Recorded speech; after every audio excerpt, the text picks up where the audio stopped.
നമസ്കാരം. ഇതെൻ്റെ ഒരു ഫ്രണ്ടിന് വേണ്ടി ഞാൻ ചെയ്തൊരു ഫ്രോക്കാണ്. സെയിം മെറ്റീരിയൽ ആളുടെ മോൾ കൂടി ചെയ്യണമെന്ന് പറഞ്ഞിരുന്നു. അങ്ങനെ ഒരു ഡിസൈനൊക്കെ മനസ്സിൽ പ്ലാൻ ചെയ്ത് ഞാൻ മെറ്റീരിയൽ എടുക്കാനായിട്ട് ഷോപ്പിൽ പോയി. അൺഫോർച്ചുനേറ്റ്ലി ആ മെറ്റീരിയൽ ഔട്ട് ഓഫ് സ്റ്റോക്ക് ആയിരുന്നു. പിന്നെ എന്താ ചെയ്യുക, സ്വാഭാവികമായിട്ടും നമുക്ക് നിരാശയാകും.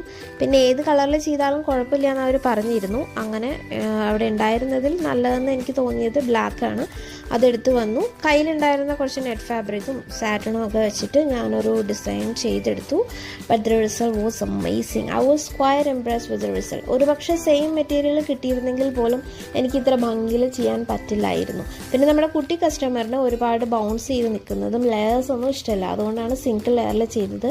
അല്ലായിരുന്നെങ്കിൽ ഒരു ലെയറോട് ആഡ് ചെയ്ത് കുറച്ചുകൂടി ഒരു എലഗൻ ലുക്ക് വരുത്താമായിരുന്നു എന്ന് എനിക്ക് തോന്നി. But still I am happy with the result. അപ്പോൾ ഞാൻ പറഞ്ഞു വരുന്നത് ഇത്രയാണ്.